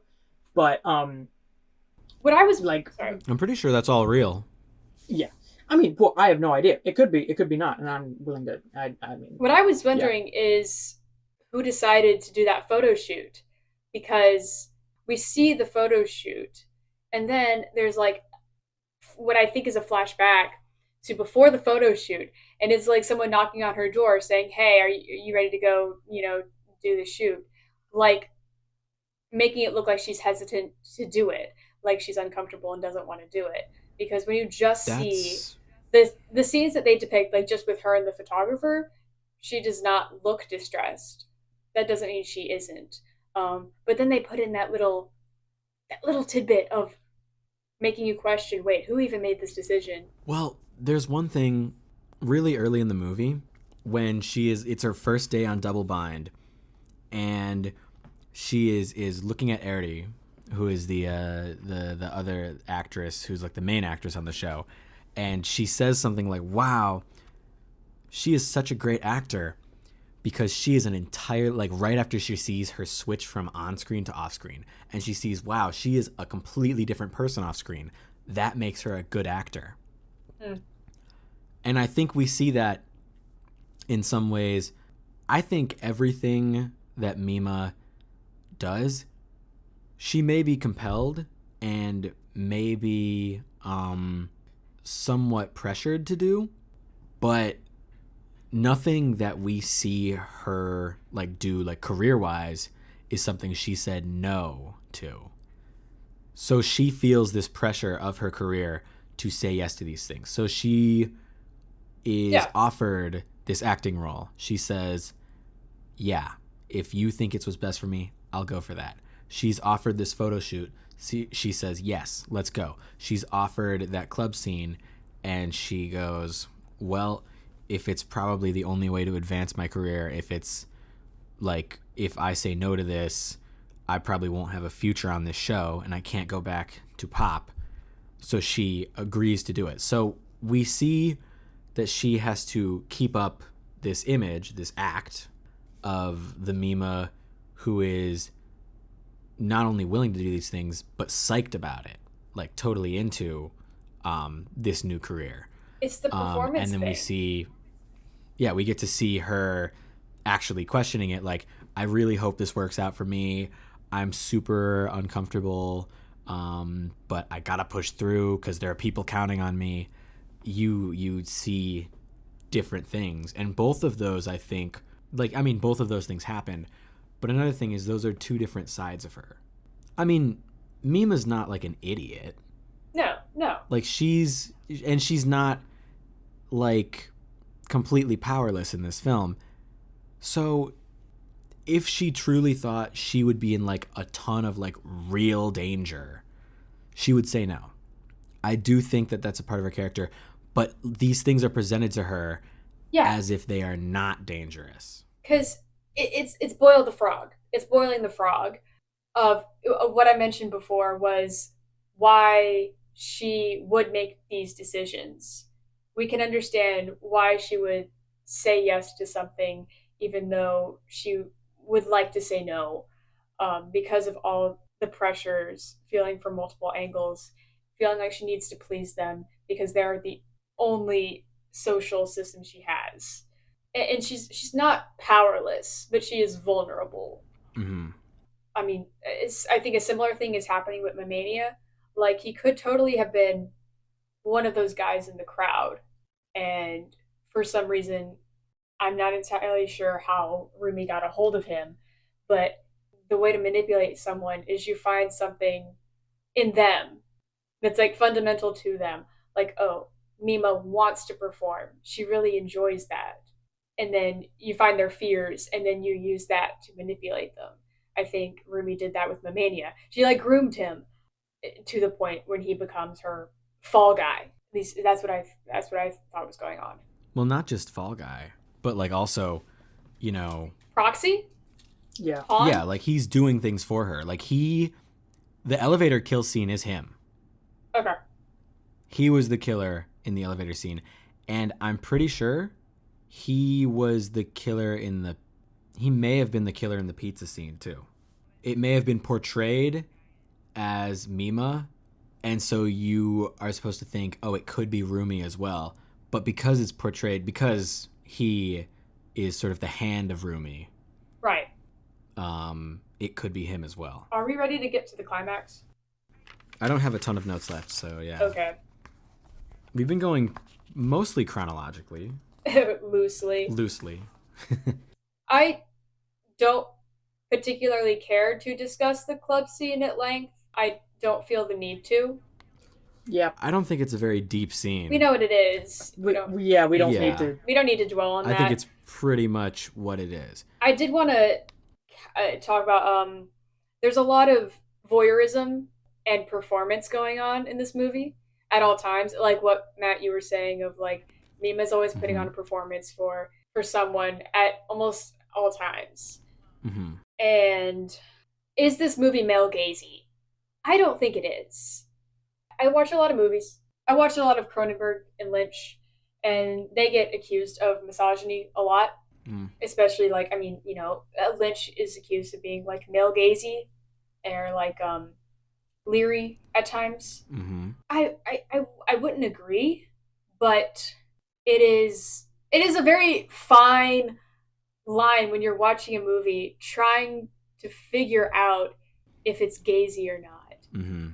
Because like, so at the Cham performance, the outfits that the girls are wearing are like these like maid costume / tutus. And I'm like, that's male gazy. Like, it's not like the movie's doing that, but it's like, oh, this is something that's made for male fans. Because they want something that's sexy, but not like she was trying to be sexy. Is a lot of like something that is actually male gazy is like. So like Padme in what was it, the second movie? Yeah. I mean, Clones. yeah, the second one especially. She's not wearing a crop top. She's wearing, I don't know, a normal like bodysuit, but it gets like torn like at the abdomen so that it's like she's just wearing a crop top. It's the like, oh, I get to see skin, but no, she wasn't intentionally putting that out. Versus like a woman like putting on a sexy outfit because she wanted to. Mm-hmm. It's a very fuzzy, very, very fuzzy line. Or fine line, I'm not sure. And like the rape scene I don't feel is gazy. I feel like it's getting the point across. Yeah. But that's my take. I think that part right in the middle of it, where they say cut and make everyone hold in the same positions. Oh God. And that guy is like right up in her ear and he's like, oh man, I'm really sorry about this. Oh geez. I think that really makes the scene for me like not so like, wow, this is like just happening just to happen. Yeah. Like that, I think for me. It's that bit of like the director of the movie, the actual movie that we're watching, not the show inside the movie. Mm-hmm. Like, he's giving that dose of like realism, not sensationalism. Because if it didn't have that little awkward break, then it would be like it would be more leery and more sensationalized. But because he added that, it's like, oh, he's thinking about the real people who are in this situation. That to me signals like, oh, this is not misogynist. This is actually thinking about these people. As people. I gotta say, I feel like, unfortunately, as a found footage person, I'm getting very used to watching movies with that kind of male, just, this is the worst of men being men and sexualizing women. And I guess that's the only point I have is I've seen movies like VHS and Megan is Missing and other stuff like that that are just really really bad examples of like men being just kind of disgusting and making movies to sexualize women and take advantage of them. So all I can say is that this movie didn't give off that feel. So props to it. And that break did help it out. That break in the middle of that scene was like, Yeah. the guy's like, dude, I am so sorry. And she's like, oh, I'm fine. It's like the David Lynch thing of kind of one of the main ideas behind writing Twin Peaks was there's a young, beautiful blonde girl who died, but actually treating her like a human and not just a sensational headline. And Twin Peaks starts with that and then is about her life and the people she was connected to and also her complexity as a person. She's a complex person who has a lot going on. That's a feminist way to write. This is not just why'd you have to put violence against women in there? No, that is feminist writing. I would argue, absolutely. Do y'all want to move on to something, or can I talk about the doppelganger briefly as I can? I would love to talk about that. I don't have anything specifically written in my notes. Okay. But I would love to talk about that. I would like to call the doppelganger, if not calling her the doppelganger, Red Mima, because for most of the movie she appears in that like pink maid tutu costume as like in mirrors or floating away into the night like a little sprite. The soft focus and strong lighting on her also. That's like an effect that they carry over the whole time. I don't know how on cells they managed to get that effect on around just her. The out of focus effect? No, because it's not out of focus. It's soft focus, where everything's in focus, but crossing the lines, you then have spillage of light, like white light coming off of where things are bright on her. I don't know how they pulled that off on just her, because what you would usually do is you'd put Vaseline over the whole lens. Probably manually, because this was 90s. They're probably still doing this all manual. Yeah. I don't know though. Well, it is cell animation. It's traditional cell animation. Yeah, that's not my area of expertise. But in the climactic scene, when Mima's in the uncanny Mima's room, she sees the doppelganger she's been seeing for a little while. But now the doppelganger is wearing a red, like, ballerina tutu dress. And in the mirror, you see Rumi wearing that dress. So, is Mima seeing Rumi? I think so. Yeah. Okay, because so I think Mima is seeing both. So every time Red Mima has seen and Rumi, doppelganger, so she's still having this kind of like reality fracture. Yeah. She's seeing both. I think in that scene she is recognizing, like, that's sort of to show, I think, that she is now recognizing that the persona, the Red Mima, that's declared the real Mima, like, who's always saying to Mima, I'm the real Mima, and who writes on Mima's Room, the website, and of course Rumi's room is called Mima's Room because the website is Mima's Room and Rumi's room is created to be Mima's room. Like, so that's what Rumi calls it. Like, that's like its like name, so to speak. As in, like, not like it's Mima's room, like proper noun, Mima's room is the name of that place, I think. But anyway, like, in the scenes where you see the real Mima before, these are visions that Mima is having, or not necessarily like, oh, she's having this vision,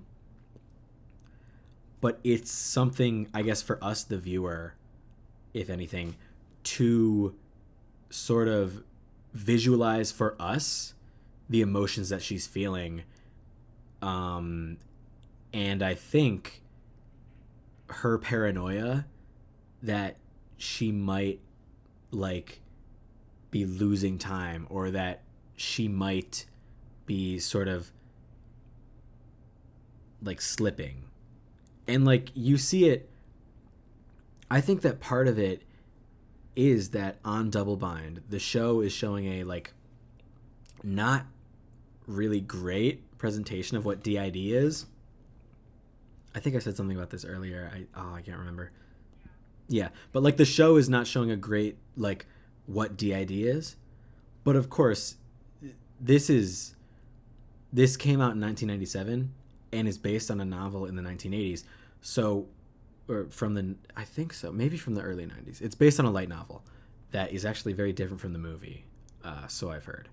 But basically, in this time period, not only the viewer, but Mima herself would probably not have a great way to get the resources to know exactly what's going on, like what DID is. So I don't think it's a stretch to say, and I'm pretty sure most like breakdowns of the movie say that she begins to be paranoid about herself being the real Mima and Mima having two separate personalities. It's not wrong. Because she's only getting this look at DID from a, 90s crime serial show. And it's also that isolation of she doesn't have anybody who would notice that she's struggling mentally. The only person would be Rumi, who is part of the problem. And ways that other women internalize misogyny and, perpetuate it upon each other is really, really insidious. It's really sad that no one is there for Mima. Well, I mean, on top of that, you've got, on one side, there is Rumi, which is, Rumi's original persona, that wants to help Mima. And even in this persona, she thinks that Pop Idol is not something that Mima should have gone away from.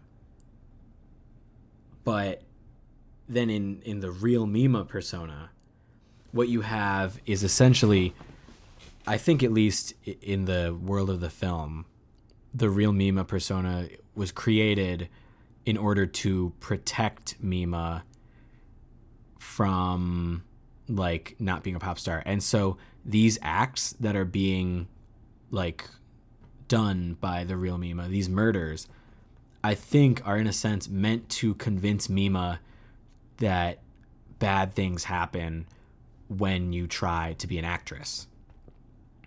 And then finally, I think things go far enough that the real Mima persona begins to think, well, I'm the real Mima, so it should be me out there. Yeah. Man, we got to do like a really fun, dumb movie next, because this is exhausting. Yeah, seriously. There's a lot to unpack. Man, it would be really, would really suck if we picked a really, really depressing and a really, really long movie for our next one. Huh. Who would do that? I am publicly apologizing. Publicly? How many viewers do you have? I'd like to apologize to my mother and to Ed's mother, which is the same person, and to Matt's mother. I decided to join this podcast. Hold on. I like snot dripping down my nose. You didn't join, you're a founding member. Well, I'm the I said, homewrecker. but Matt, you're But killing not for the long. vibe. You're almost rid of me. You're so close to being rid of me. Stop killing the vibe, Matt. All you have to do is finish this episode. All you have to do is take this from me. All you have to do is get me to stop talking, Logan. Can you do that? Can you interrupt me more than I can interrupt you? So, next movie we're watching is Pulse from 2001. It's another really depressing movie. All right, go home. Goodbye. I won't see you later. That's the end of my tenure. See you next time and stay spooky.